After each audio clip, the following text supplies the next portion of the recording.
Turminha boa da nossa educação de jovens e adultos, sejam bem-vindos à nossa aula de História. Eu sou o professor Ananias Carvalho, serei o seu professor, o seu comandante nesse nosso barco maravilhoso, nessa nossa canoa do tempo, que a gente vai navegar pela história. E vamos então ver qual é o objeto de conhecimento da nossa primeira aula. Vamos lá, gente.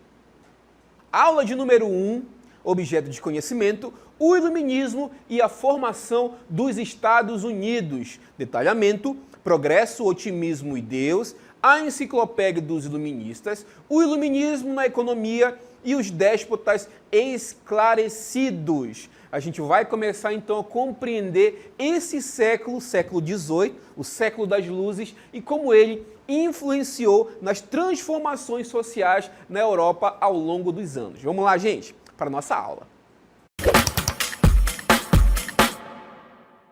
Estamos aqui nesse ambiente escuro para falar um pouquinho sobre a Europa do antigo regime.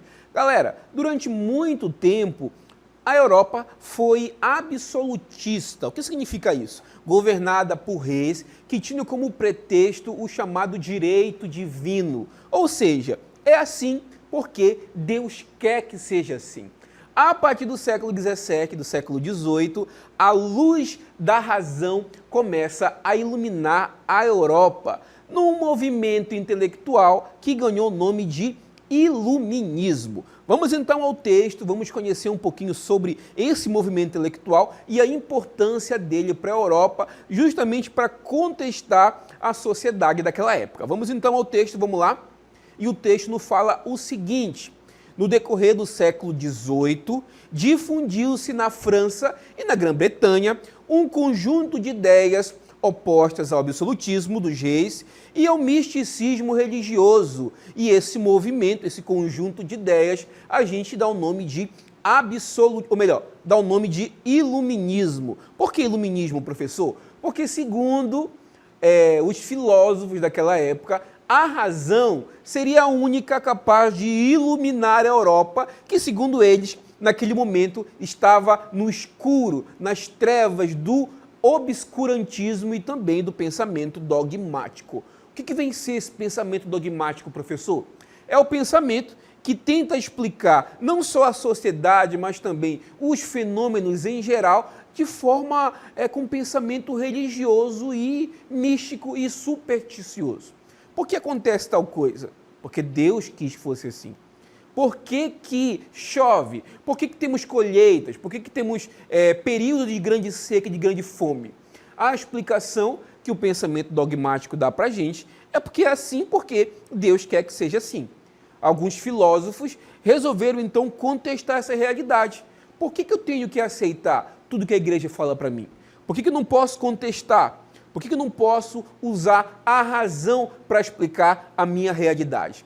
A partir desses pensamentos, surgiu a ideia de ruptura com o antigo regime, a ideia de valorização das ciências, e esse novo momento vai influenciar drasticamente no período revolucionário que vai se seguir.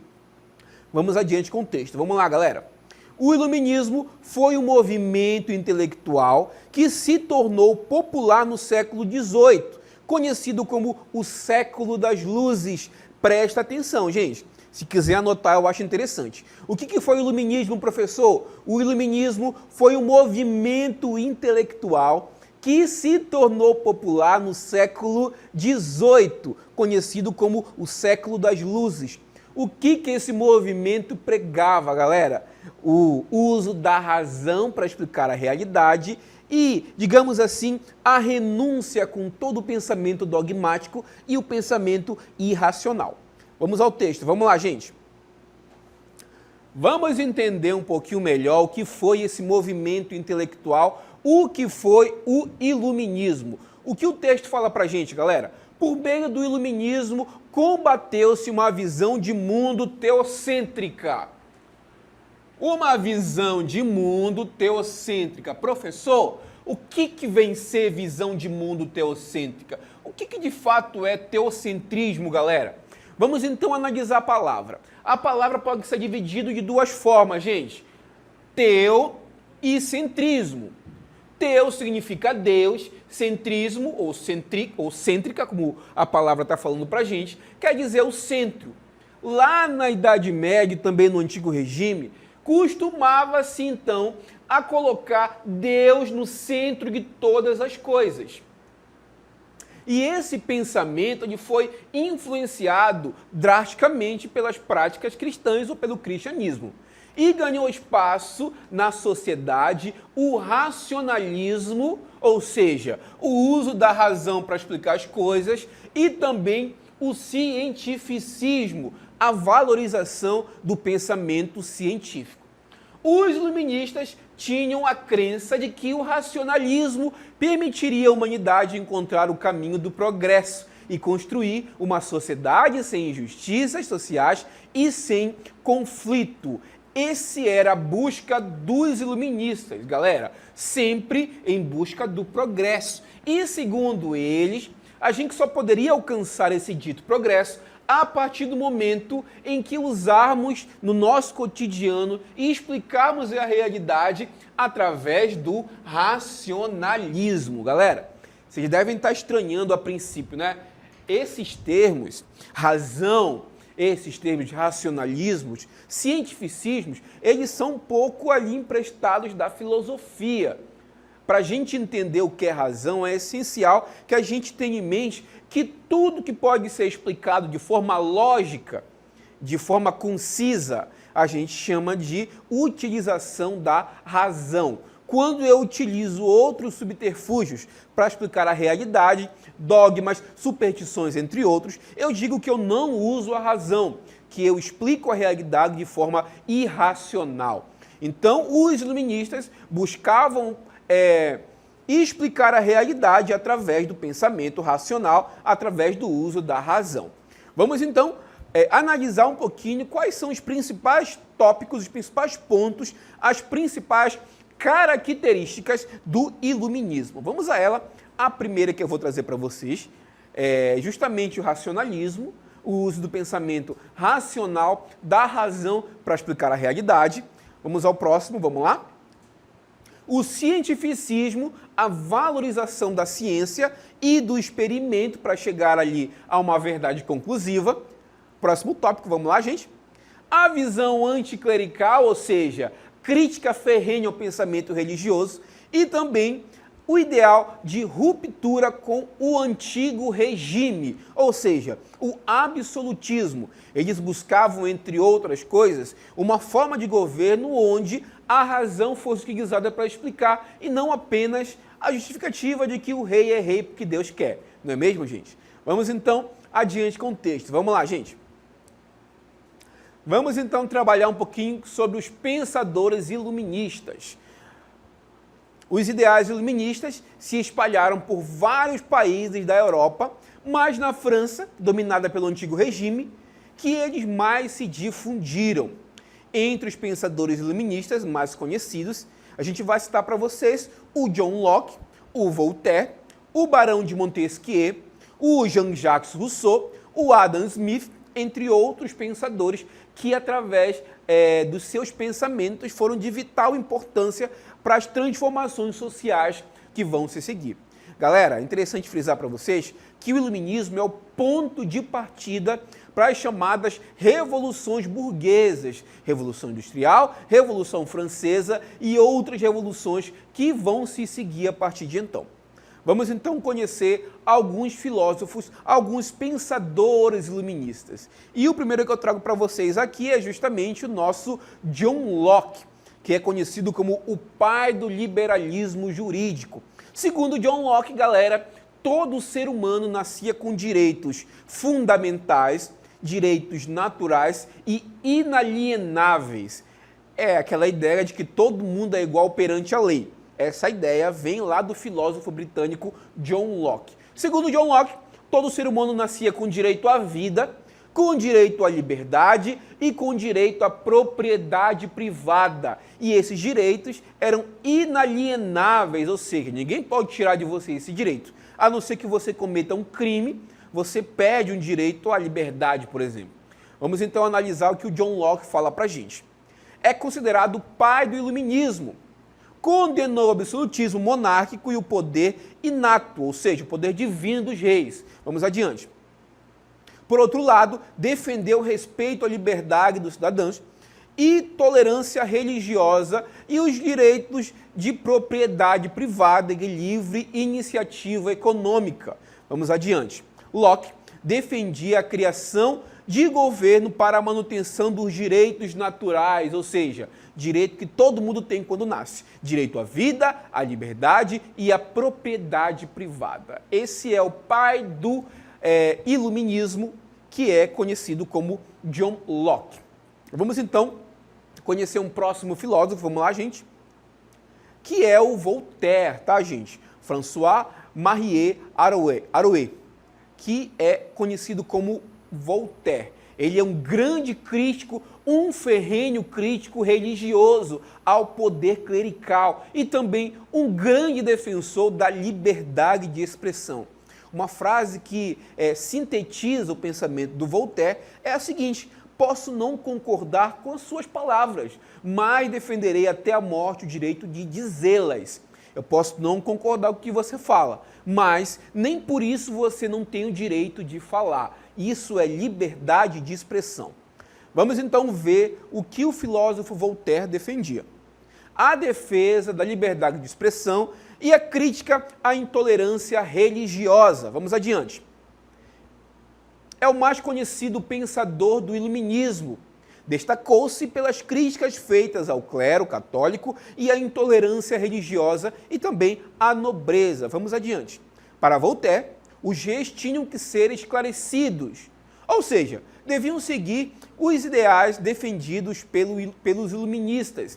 Escreveu o seu livro mais famoso, que é As Cartas Inglesas. Vamos adiante conhecer outro pensador iluminista, que é o Barão de Montesquieu. O Barão de Montesquieu criticava muito o absolutismo e o fato do poder estar ali concentrado na mão de uma pessoa só. Para o Barão de Montesquieu, era saudável que o poder fosse dividido de 3 formas. Um poder responsável por governar, por legislar, outro poder responsável por executar as leis e outro poder responsável por fazer com que essas leis sejam aplicadas. Ou seja, o poder executivo, o poder legislativo e o poder judiciário. Ô, professor, eu já vi isso em algum lugar, professor.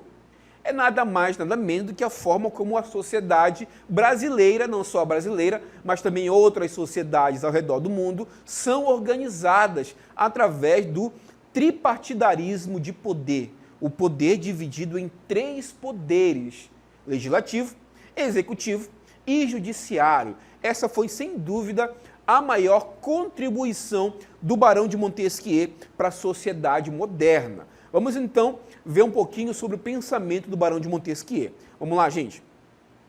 Autor da obra O Espírito das Leis, onde ensinou que para evitar que o poder se concentrasse nas mãos de uma só pessoa, propôs a divisão do governo. Vamos adiante. Os 3 poderes: legislativo, responsável por elaborar as leis, o executivo, para administrar o país, executar as leis, e o judiciário, para fiscalizar o cumprimento das leis e julgar os conflitos. Montesquieu dizia ainda que o governo assim dividido só funcionaria bem se os 3 poderes fossem autônomos, ou seja, fossem independentes entre si. O poder executivo não poderia interferir no poder legislativo, que por sua vez também não poderia interferir no poder judiciário, professor. É justamente a forma de governo que a gente vive hoje. Vou dar um exemplo para vocês. Na esfera municipal, o poder legislativo está a cargo dos vereadores, o poder executivo está a cargo do prefeito e o poder judiciário está a cargo dos juízes. Na esfera estadual, o poder legislativo está nas mãos ali da Assembleia Legislativa, dos deputados estaduais, o poder executivo está nas mãos do governador e o poder judiciário está nas mãos dos desembargadores. Já na esfera federal, o poder legislativo está nas mãos dos deputados e senadores, O poder executivo está nas mãos do presidente da República e o poder judiciário está nas mãos dos juízes federais e também dos ministros do Supremo Tribunal Federal. Então é assim que está dividido o poder no nosso país e tudo isso graças ali às ideias do Barão de Montesquieu. Vamos então conhecer outro pensador iluminista, dessa vez o pai do chamado contratualismo social, que nada mais é do que o Jean-Jacques Rousseau, que propôs ali a ideia de que é interessante que haja um acordo entre o povo e o seu governante, que faz o que ele chama de contrato social. Ou seja, estabelece ali limites na atuação do soberano em relação ao povo, que, de certa forma, o confere a autoridade para governar. Vamos, então, verificar um pouquinho sobre as ideias do Rousseau. Vamos lá, gente. O Rousseau defende a ideia de que o povo é soberano e que deve prevalecer sempre a vontade da maioria. Vamos adiante. Essa ideia, então, estão presentes em seu livro, O Contrato Social. Suas ideias estiveram presentes também na Revolução Francesa. Outro tópico importante, galera, que para o Rousseau, o homem nasce bom, gente. A sociedade vai corrompendo. O homem nasce puro, no que ele chama de o estado natural do homem, e a partir do momento que ele vai convivendo em sociedade, ele vai aprendendo, adquirindo o que o próprio Rousseau chama de malícia da sociedade. A sociedade vai corrompendo esse homem. A ideia de que o ser humano é uma tábula rasa, que a partir do momento que ele vai vivendo, ele vai então criando as suas experiências e moldando a sua personalidade. Rousseau acreditava que o homem nasce bom, a sociedade corrompe, aos poucos o homem sai da condição natural e torna-se um homem civilizado, onde conviveria com a desigualdade e justiça social, ou seja, o homem perderia sua bondade natural. Esse é o pensamento do Jean-Jacques Rousseau. Vamos então conhecer outro filósofo, outro pensador iluminista, só que dessa vez na esfera da economia. Vamos então conhecer qual é o pai do liberalismo econômico, o economista escocês Adam Smith, chamado de o pai do liberalismo econômico. Para a gente entender a importância da ideia do Adam Smith, é interessante que a gente volte um pouquinho e analise como que era a economia na época do Antigo Regime.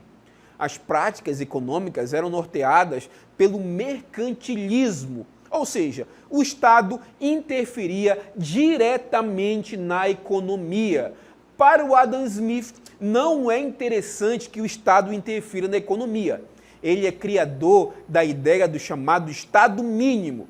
O Estado não vai interferir na economia e a economia vai, de certa forma, moldar não só ela mesma, como também a própria sociedade, a chamada lei do livre mercado. Vocês provavelmente já ouviram isso, né, gente?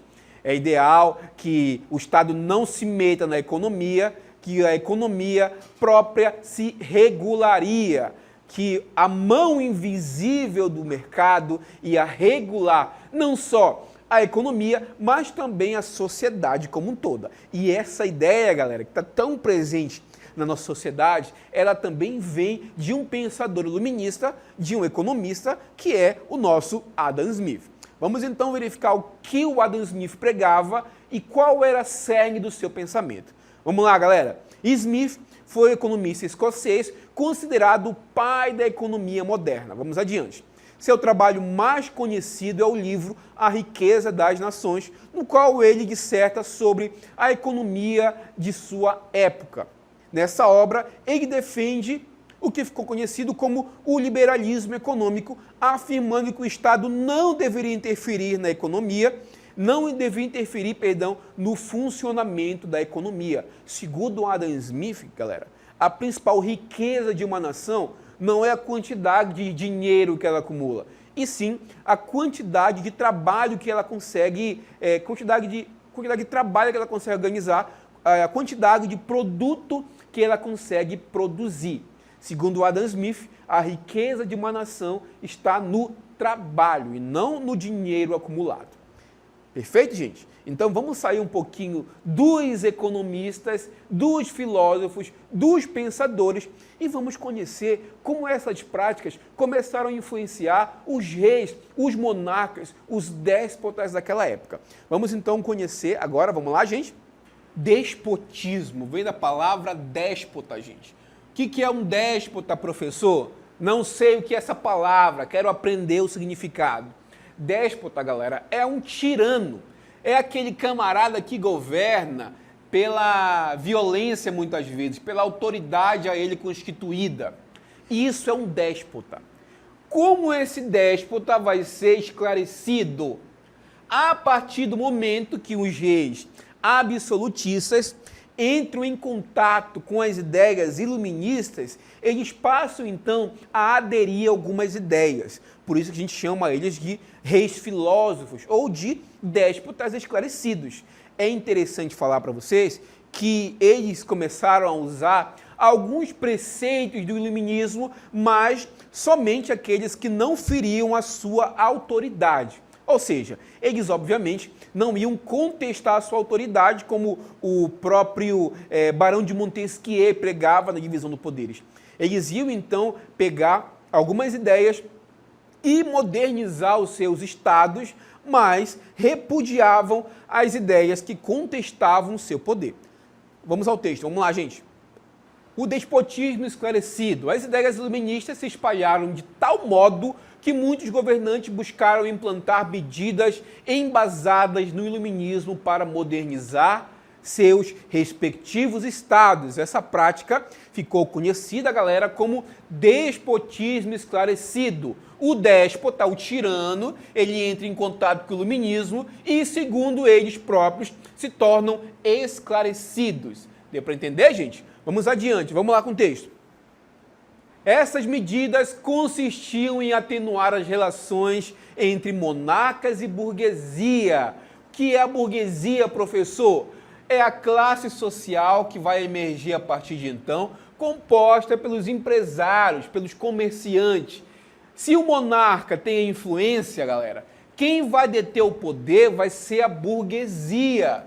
E é interessante que o monarca faça uma aliança com a burguesia para melhor governar o seu país.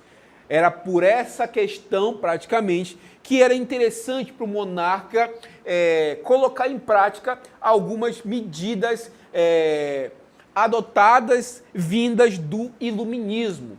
Vamos ver, então, quais foram essas medidas tomadas pelos esses déspotas, gente? Da modernização e do aumento da eficiência administrativa, do incentivo à educação pública, criação de escolas, do apoio às academias literárias e científicas. O despotismo esclarecido foi uma forma de governo inspirada em alguns princípios do iluminismo europeu.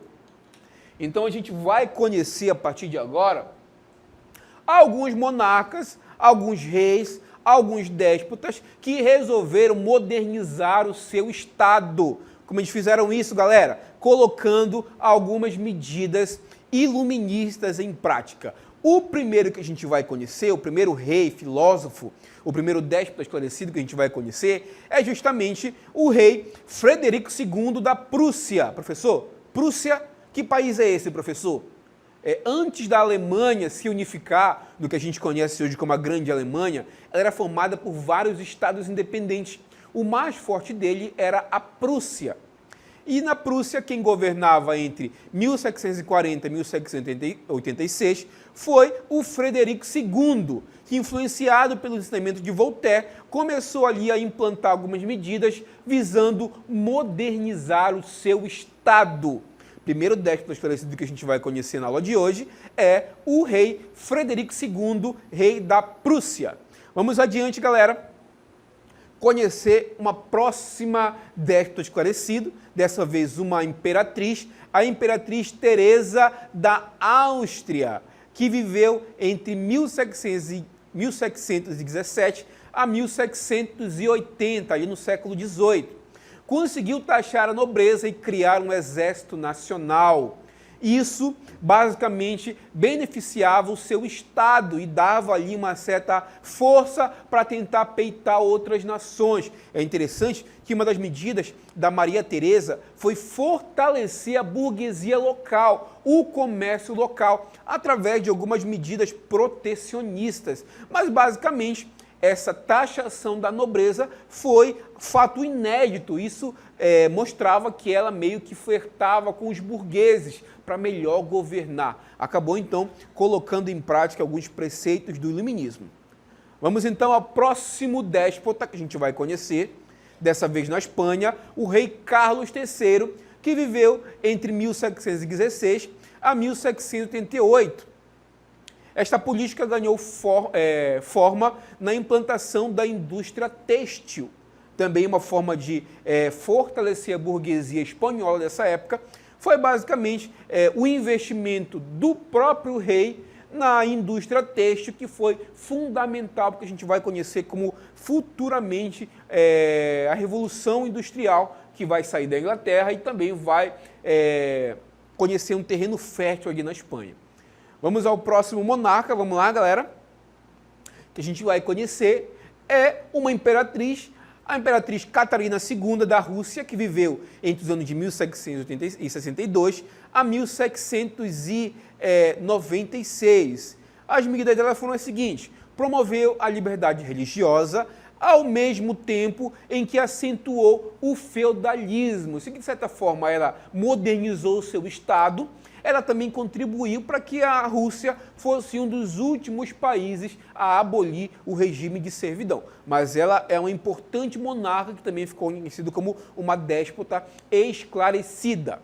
Vamos então ao próximo déspota esclarecido, dessa vez um que influenciou diretamente aqui no Brasil colonial, que foi o Marquês de Pombal, que ali viveu entre os anos de 1699 a 1792. O Marquês de Pombal, ele não era um rei, tá, gente? Ele era um super-ministro, o primeiro-ministro de Dom José I, que foi responsável pela expulsão dos jesuítas. Adiante, vamos lá. Pelas reformas educacionais, manufatureiras portuguesas. Isso teve grande reflexo na administração colonial. Foi o Marquês de Pombal que, por exemplo, culminou aqui no Brasil, na colônia portuguesa nas Américas, no chamado Diretório Pombalino, que visava, entre outras coisas, lusitanizar o Brasil, em especial aqui a Amazônia. Ele disse, segundo ele, que todo mundo que vivia na colônia se tornava português, súbdito da rainha. Foi nesse momento, então, que grande parte das nações indígenas começaram a abdicar os seus costumes e foram forçados, galera, a aderir um costume português. E, inclusive, grande parte dos sobrenomes que a gente tem hoje, no Amazonas principalmente, eles vieram desse período onde o Marquês de Pombal forçou o que a gente conhece como lusitanização da Amazônia. Galera, eu agradeço muito a atenção de vocês e a gente vai finalizando a aula de hoje.